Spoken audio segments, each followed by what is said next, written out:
जहां पूरी दुनिया जाने की कोशिश कर रही है वो है चांद। एक के बाद एक, अमेरिका हो या रूस, चीन हो या फिर अब भारत देश चांद पर जाना चाहता है। लेकिन आपने कभी सोचा है कि आखिर चंद्रमा की दुनिया कैसी है? चांद पर मिट्टी है या पत्थर, समुद्र है या नदियां, पहाड़ है या रेत के मैदान, पानी है या कुछ और? चांद की धरती पर एलियन है या इंसान? तो चलिए दोस्तों, अगले कुछ देर में ले चलते हैं आपको चांद की सैर पर। तो चलिए शुरू करते हैं अपने चांद के सफर को। धरती से चांद की दूरी लगभग 3,84,400 किलोमीटर है। पृथ्वी से चांद तक पहुंचने में सबसे कम समय 4 दिन अमेरिका को लगा है। वहीं अगर हम चंद्रयान के रास्ते से चांद पर जाते हैं तो लगभग 40 दिन का समय लगेगा। अगर यह मानकर चलें कि हम अमेरिकी स्पेस क्राफ्ट में बैठकर चांद पर जा रहे हैं तो हमें वहां पहुंचने में 4 दिन का समय लगेगा। 4 दिन बाद हम चांद की जमीन पर होंगे। चांद की जमीन पर उतरने के बाद जो हमें सबसे पहले दिखेगा वो है चांद की जमीन। आपको चांद की जमीन ऊबड़ खाबड़ नजर आएगी। चांद की जमीन पर हर तरफ आपको बड़े बड़े गड्ढे दिखाई देंगे। जब आप चांद की जमीन पर खड़े होकर ऊपर की ओर देखेंगे तो आपको हमारा खूबसूरत ग्रह पृथ्वी नजर आएगा, जिसमें आपको पृथ्वी साफ साफ अपने अक्ष पर घूर्णन करती हुई नजर आएगी। लेकिन आसमान में हमेशा उसकी स्थिरता बनाए रखेगी। अर्थात चांद पर खड़े होकर पृथ्वी को कई वर्षों से अगर हम निहारते रहे तो वह अपनी जगह से टस से मस नहीं होगी। चांद का गुरुत्व आकर्षण पृथ्वी के मुकाबले 6 गुना कम है, यानी चांद की जमीन पर जाने के बाद हमारा वजन 6 गुना कम हो जाएगा।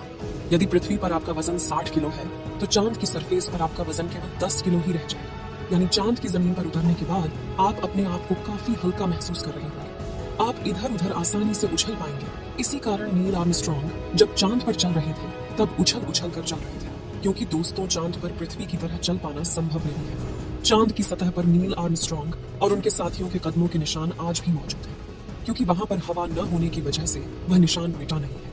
फिर थोड़ा चलने के बाद जब आप चांद पर इधर उधर देखोगे तो आपको बहुत सारा कचरा पेपर, बहुत सारे क्षतिग्रस्त सैटेलाइट और बैग्स मिलेंगे।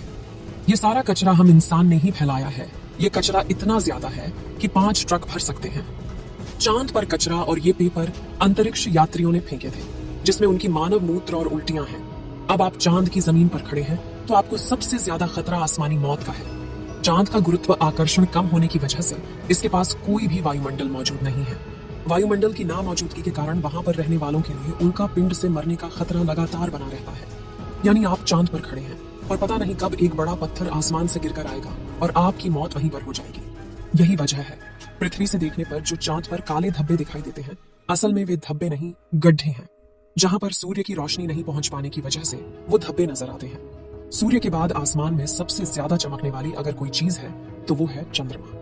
जब हम पृथ्वी से आसमान की तरफ देखते हैं तो हमें नीला दिखाई देता है, लेकिन जब चांद से आसमान की तरफ देखेंगे तो हमें नीला नहीं बल्कि काला दिखाई देगा। यानी आप जब भी ऊपर आसमान की तरफ देखेंगे तो आपको लगेगा कि आप काले आसमान की दुनिया में आ गए हैं। अब चांद पर खड़े होकर आप बहुत बोरिंग फील कर रहे हैं और हम मजाक नहीं कर रहे। अमेरिकी अंतरिक्ष एजेंसी नासा ने वर्ल्ड रिकॉर्ड में अपना नाम दर्ज करवाते हुए चांद पर वाईफाई की सुविधा उपलब्ध करा दी है, जो कि 3 MBPS तक इंटरनेट स्पीड देता है।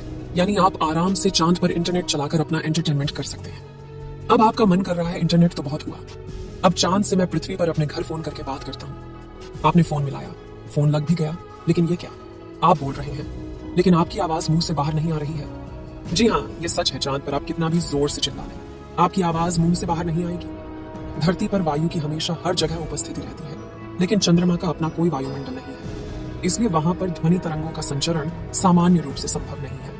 यदि आप चंद्रमा पर किसी को पुकार कर बुलाना चाहेंगे तो उस तक आपकी आवाज नहीं पहुंच पाएगी।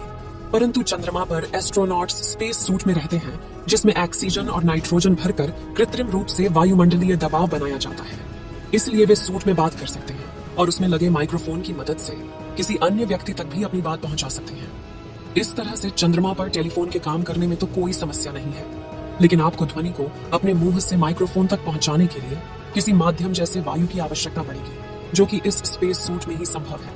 भविष्य में अगर चांद पर इंसानी बस्ती बनती है तो यह संभव है कि टेलीफोन से चांद पर बात की जा सकती है, लेकिन चंद्रमा से पृथ्वी तक सिग्नल पहुंचने में लगभग 1.27 सेकंड का समय लगता है। इसलिए पृथ्वी से संपर्क के दौरान आपको रुक रुक कर बात करनी पड़ेगी।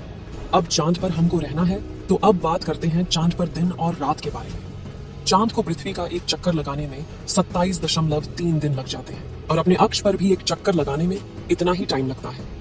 यही वजह है कि चांद पर हमें एक बार में एक भाग ही दिखता है, दूसरा भाग छिपा रहता है। वहीं चांद पर एक दिन करीब 14 दिन का होता है, रात भी इतनी ही लंबी होती है, यानी चांद की सतह पर मौजूद वस्तुओं पर रात और दिन का बहुत ज्यादा असर होता है। रात में चांद का तापमान लगभग -153 डिग्री तक गिर जाता है, जबकि दिन में तापमान 180 डिग्री सेल्सियस तक बढ़ जाता है। फिर चांद के अलग अलग हिस्सों की स्थितियां भी अलग अलग होती हैं। माना जाता है कि चांद का साउथ पोल ज्यादा ठंडा होता है। रात तो वहां पर इतनी ठंडी होती है कि पृथ्वी का कोई भी मनुष्य शायद ही उन हालात में रह पाए। बस्तियां बसाने की कल्पना तो दूर की बात है।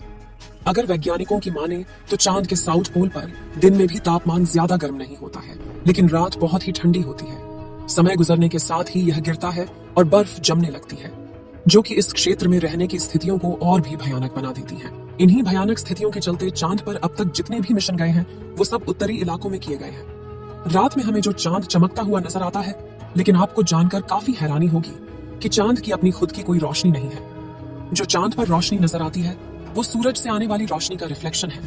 यानी हमें सूरज रोशनी देना बंद कर दे तो चांद हमें कभी नजर नहीं आएगा। चांद पृथ्वी के चारों तरफ घूमते वक्त अपना एक ही हिस्सा पृथ्वी के सामने रखने के कारण चांद का दूसरा हिस्सा आज तक पृथ्वी के किसी भी मनुष्य ने नहीं देखा है। दोस्तों, चांद पर मौसम नहीं पाए जाते हैं, क्योंकि परिक्रमा के दौरान चांद अपनी धुरी पर सिर्फ 1.54 डिग्री तक तिरछा होता है, जबकि पृथ्वी 23.44 डिग्री तक झुकी होती है। चांद के ध्रुवों पर कई ऐसे इलाके हैं जहां कभी सूरज की रोशनी पहुंच ही नहीं पाती है। यानी घूमते हुए अगर आप चांद के इन इलाकों में पहुंच गए तो वहां नजारे बेहद ही भयानक होंगे। आपको जानकर हैरानी होगी कि पृथ्वी की वजह से चांद पर मौसम नहीं बदलती, लेकिन चांद की वजह से पृथ्वी पर मौसम बदलती है। अब अगर आपका चांद की दुनिया का सफर कंप्लीट हो गया हो तो आप अपनी स्पेस क्राफ्ट में बैठ जाएं और उसके बाद धरती पर आने के लिए रवाना हो जाएं। दोस्तों, आपको चांद का डरावना और जानकारियों से भरा सफर कैसा लगा, हमें कमेंट बॉक्स में लिखकर जरूर बताएं। इस वीडियो को एक लाइक जरूर करें और अपने मित्रों तक इस वीडियो को शेयर करें ताकि उन्हें भी जानकारी मिल सके।